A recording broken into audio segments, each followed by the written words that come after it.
Hello बच्चों, आज हम पढ़ने वाले हैं क्लास 9th का चैप्टर नंबर 10 जिसका नाम है वाक।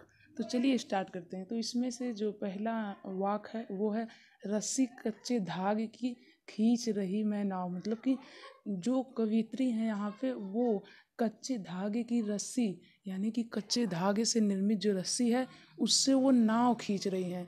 तो उनकी उम्मीदें यहाँ पे बहुत कम हो जाती हैं क्योंकि कच्चे धागे से नाव खींचना काफ़ी मुश्किल बात होती है और शायद ही वो खींचा है क्योंकि वो जो रस्सी होती है वो टूट भी सकती है।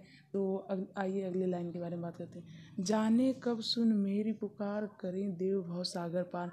मतलब कि वो कह रही हैं कि ईश्वर कब उनकी पुकार सुनेंगे और इस महान भव सागर को पार करेंगे।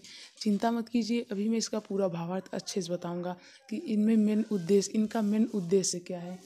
तो आगे वाली जो लाइन है, अभी मैं लाइन बाय लाइन सिर्फ अर्थ बता रहा हूँ।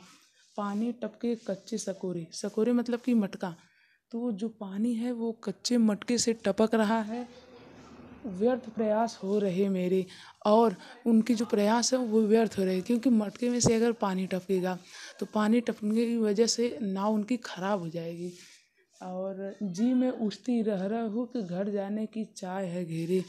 और उनके जी में बार बार बेचैनी होती है और उन्हें घर जाने का मन कहता है, लेकिन फिर उन्हें कोई रोक रहा है। वो एक घेरे में आ जा रही हैं जिसके कारण वो वहाँ पे बंधी हुई हैं। तो इस लाइन का मतलब कि पूरा अच्छे से अब मैं भावार्थ बताता हूँ। तो इसकी मदद से कवित्री जी सांसारिक मोह माया के बंधन से दूर हटने की बात कर रही हैं। तो यहाँ पे जो भवसागर की बात है, करे भवसागर पार, कि कब देवता उन्हें इस मोह रूपी संसार से मुक्ति देंगे, उनका वो इंतजार कर रही हैं कवित्री। और उसी उसी मतलब कि उसी पाथ पे जाने के लिए यानी कि अपनी मंजिल पे पहुंचने के लिए ये कच्चे धागे के सहारे आगे बढ़ रही हैं, यानी कि बहुत धीरे धीरे आगे बढ़ रही हैं, ये कह सकते हैं। वो इस मोह रूपी संसार से मुक्त होने के लिए बहुत धीरे धीरे बढ़ रही हैं और ईश्वर से ये विनती कर रही हैं कि वो उन्हें जल्द ही यहाँ से इस मोह रूपी संसार से मुक्ति दें।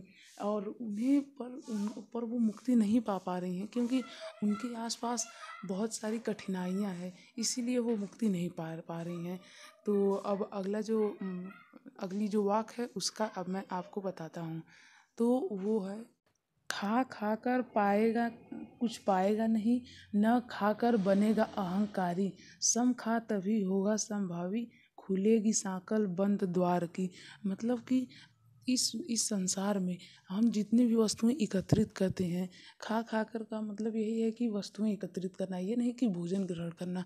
तो खा खा कर कुछ पाएगा नहीं, यानी कि इस संसार में जितनी भी वस्तुएं हैं उन्हें अगर हम जितना ज़्यादा एकत्रित करेंगे, जितनी ज़्यादा सुख सुविधा लेंगे, उससे हमें कुछ नहीं मिलने वाला है। न खाकर बनेगा अहंकारी, और अगर उसे नहीं लेंगे तो भी अहंकारी कहलाएंगे। सम खा तभी होगा संभावी, यानी कि अगर हम मीडियम में रहेंगे या फिर किसी भी चीज़ की अति नहीं करेंगे, किसी भी चीज़ का ज़्यादा नहीं करेंगे, तभी हम संभावी होंगे। खुलेगी साकल बंद द्वार की, तभी हमारे बंद द्वार की चाबी खुलेगी, यानी कि तभी हम अपने लक्ष्य को पा सकते हैं। तो इससे कवित्री का यही मतलब है कि हमें आडंबर नहीं बनना चाहिए, यानी कि हमें ज़्यादा दिखावा नहीं करना चाहिए और किसी भी चीज़ की अति नहीं करना चाहिए। ना तो ज़्यादा भोजन करना चाहिए, ना तो ज़्यादा क्रोध करना चाहिए, और नहीं मतलब इसी प्रकार से किसी भी चीज़ की हमें अति नहीं करनी चाहिए क्योंकि ज़्यादा, वही तो इन्होंने कहा है, खा खा कर कुछ पाएगा नहीं, यानी कि आप जितना एकत्रित करेंगे वो आपके किसी काम में नहीं आएगा। आखिर एक दिन आप इस संसार से चले जाएंगे और आपको कोई फ़ायदा भी नहीं होगा। तो वही कवित्री यहाँ पे कह रही हैं।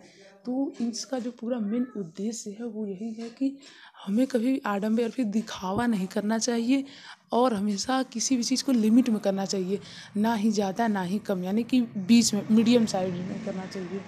और अपने आप को हमेशा अहंकारी न बनाएं, मतलब कि अपने आप को अहंकारी ना बनाएं। और अहंकार के बारे में आपको ज़्यादा कुछ बताना भी नहीं चाहता क्योंकि आप लोग अच्छे से ही जानते होंगे अहंकारी रावण के बारे में। तो अब चलिए आगे बढ़ते हैं। अगला वाक है, आई सीधी राह से गई न सीधी राह, सुषुम सेतु पर खड़ी थी, बीत गया दिन आह। जेब टटोली कौड़ी न पाई, माझी को दू क्या उतराई। मतलब कि जो कवियत्री हैं वो इस संसार में उसी राह से आई थी, मतलब जिस राह से सभी लोग आए थे, मतलब कि वो भी सभी के साथ ही आई थी एक तरह से, क्योंकि जिस राह से सभी लोग आए थे उसी राह से वो भी आई थी। सुषुम सेतु पर खड़ी थी, यानी सुषुम सेतु का मतलब यहाँ पे है मंदिर की सीढ़ी। तो वो मंदिर की सीढ़ियों पे ही खड़ी रह गई, लेकिन ईश्वर की आराधना या फिर पूजा पाठ नहीं कर पाई, क्योंकि उनका सारा जीवन अपने जीवन में सुख सुविधा एकत्रित करने में ही व्यतीत हो गया और वो ईश्वर की भक्ति नहीं कर पाई, वो सिर्फ स्वार्थी रही। जेब टटोली कौड़ी न पाई, और जब अंत उनका हुआ तो वो अपने साथ कुछ भी नहीं लेकर गए, मतलब कि वो अपने साथ कुछ लेकर गए ही नहीं, सिर्फ खाली हाथ गई।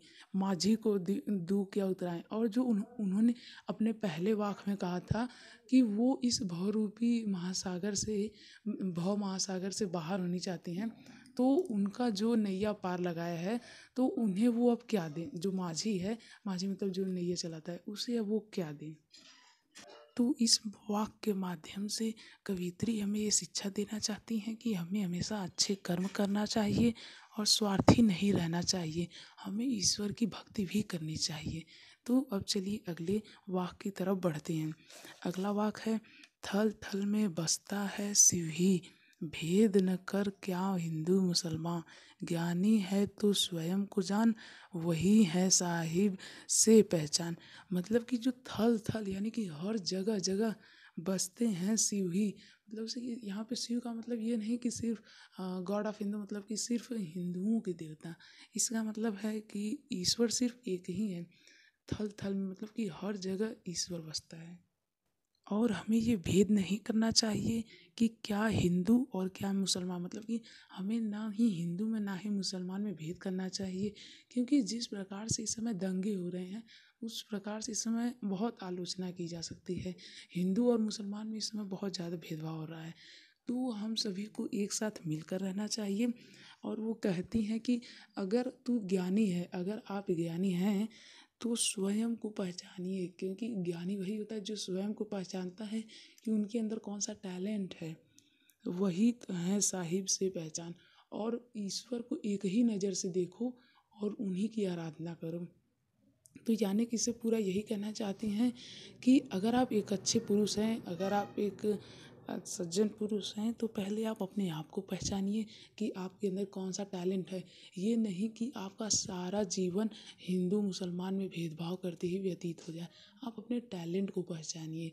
तो ये कहना चाहते हैं। और दूसरी बात ये उन्होंने उन्होंने कहने की कोशिश की है कि हमें हिंदू और मुसलमान में भेदभाव नहीं करना चाहिए। तो उम्मीद है आप लोगों की वीडियो अच्छी लगी होगी। अगर वीडियो अच्छी लगी है तो लाइक करें और हमारे चैनल को सब्सक्राइब करें, क्योंकि अगर आपको 9th की वीडियोज़ चाहिए तो आप मेरे चैनल को सब्सक्राइब करके बेल आइकन को दबाए रखिए। Thank you. जय हिंद, जय भारत।